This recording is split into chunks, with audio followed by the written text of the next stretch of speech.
madaxa xafiiska maaliyadda maamulka magaalada qabri dahaaran mudane Khalid Cabdiraxmaan Maxamed oo warbaahinta deegaanka Soomaalida ugu waramay xafiiskiisa ayaa ka warbixiyay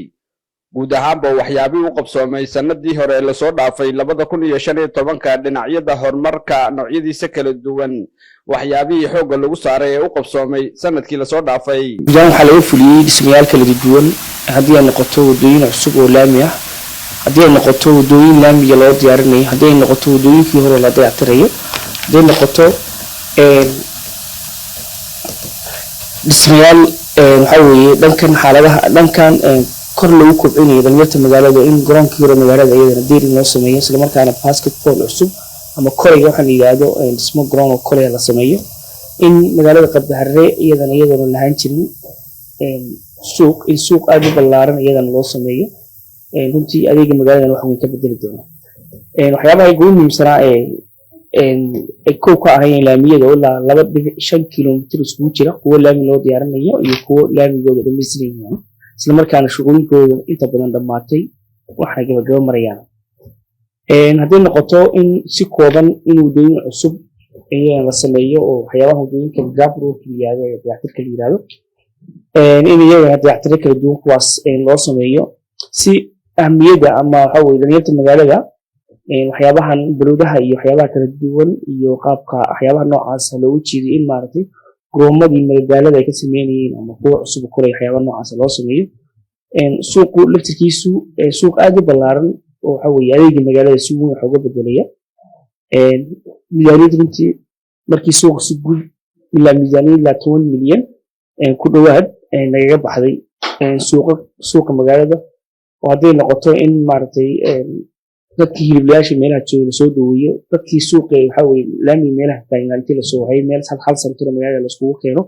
dii khudaalayda noqoto hadii hiliblayda noqoto hadii noqoto suuq kala duwana si marka hal goob adeeg muwaadiniinta magaalada ku nool ay uga adeegtaan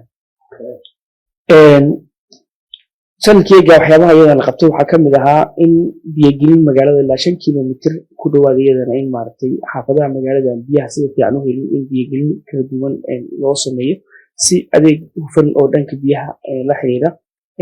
ay u helaan dhismayaashan cusba iyadana waxa garab socday dayactir kala duwanaa si waxa iyadana qayb ka ahaa si marka adeega dadka la siinayo adeegyadii hore ama goobaha laga siinayay si marka ay dadku ama dugsiyada noqoto si ardaydu aysan waxa weeye waxbarashadooda ama gashkooda waxbarashadooda waxa u imaan in dugsiyada magaalada laftooda dayactir iyadana lagu sameeyo si la mid ah iyaga laftooda in wadooyinka magaalada ka jiray hadii noqoto kuwan dhagaxa lagu guriyay ka soo kaliyaado hadii wadooyinka iyadana ardaga la yiraahdo hadii noqoto leerkii magaalada street light iyadana maartay dayactir kala duwan lagu sameeyo marka ismaasha laftooda waxa garab socday baan dhigi karnaa dayactir iyaga hufnaa oo waxa weeye muhiim u ah si guud marka kaabayaasha dhaqaale iyadana waxa jirtay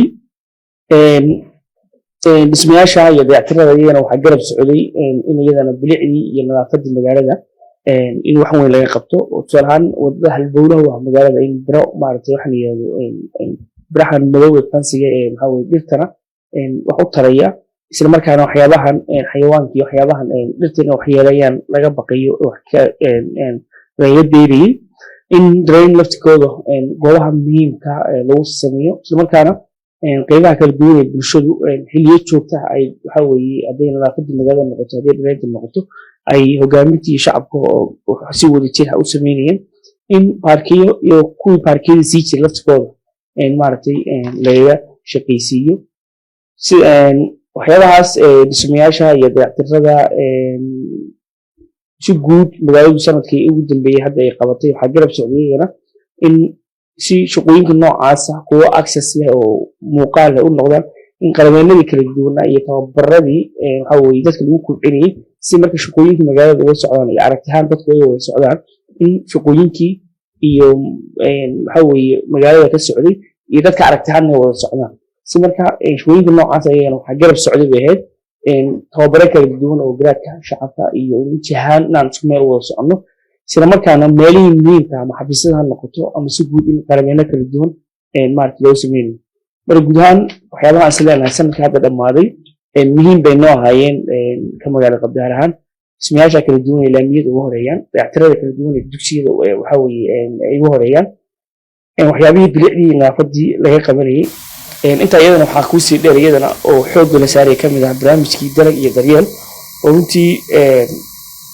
ka magaalaan waxyaabahan urban agriculturalka la yidhahdo in goobaha xaafadaha in maaragtay dhir kala duwan loo waxeeyo iyagana halka ay ku bacrimiyaan in iskaashatooyinkii iyo beeraleyda magaalada laftirkooda la garab istaago la dhiirigeliyo qalabeyno kala duwan loo keeno wixii agabka wax soo saarkooda dhanka beeraha maaragtay ku bixin lahaana iyagana in wax badan lagu taageerayo marka barnaamijkaas iyo ilaa waxa weeye barnaamijka kale ee caymiska caafimaadka laftiisa iyo si guud waxyaabihii caafimaadka haddii antibostiyadii dayactiro laga sameynayay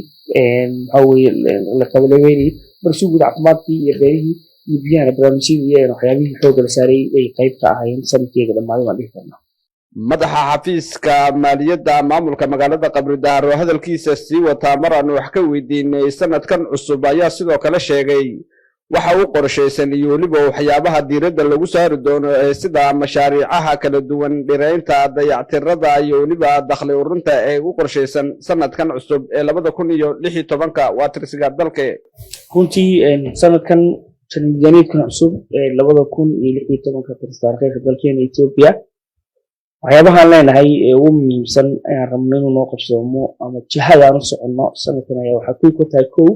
inaan dhammaystirno dhammaan mashaariicii magaalada ka socday isla markaana kuwii dhammaadeen adeega ay bixiyaan marka steebyada ugu horeeyaan rabno inaan sanadkan jihooyinkan laga ama shaqo aan ku cadeyno haddii dhanka waddooyinka noqoto hadday noqoto waxyaaba badan oo gacanta aan ku haynay oo in ay la dhammaystiro isla markaana miisaaniyad loo qabto aan ka maarmaynin baa jira kow ahmiyadda ugu horeysa waxaa weeye inaan dhammaystirno dhammaan waxyaabihii yaryaraa aan sameyn mashaariicihii sanadkeega way naga harsanaayeen sidaas si lamid ah mashaariicihii dhammaaday laftirkooda ee lasana miisaaniyadka hadda dhammaaday in iyagana adeegooda aan xaqiijin ayna bixiyo bixinta adeega mashaariicihii dhammaaday iyagana waa waxyaabaha aan xoogga aan saarayno sidaas si lamid ah mashaariica cusub oo iyadana aan is leenahay magaalada muhiim bay u yihiin waxaa kamid in wadooyinkii laftirkooda socday ama haddii laamiga noqoto hadday noqoto kuwii dayactirka laftirkooda kuwa cusub inaan iyadana si hor leh u qabanno oo in wadooyin iyagana hadday noqoto wadooyin laami loo diyaarinayo iyo hadday noqoto wadooyin laami laga dhigayo sanadka laftirkooda sidii sanadkii hore kalaan xoogga saarno way noo qorshaysan tahay in waxyaabihii laftirkooda hore adeega sii bixinayeen dayactiro kala duwan sida kolba ahmiyadda u leeyihiin ay ugu horeeyaan dayactirada dugsiyada dugsiyo badan oo xilli badan adeeg bixinayay ardayda si guud magaaladan ugu adeegayay maadaama ay jiraan in dayactiro aan u samayno waxyaabaha muhiimka ah ay kow dugsiyada magaalada ugu horeeyaan wadooyinkii dhagaxa gugulna kuwii aragdida si guud marka wax kastoo dayactiro u baahan aan isleeyahay ahmiyad buu leeyahay inaan iyagana dayactirada si guud mashaariicda dayactiradeeda waxyaabaha xoogga aan saaran ay ka mid yihiin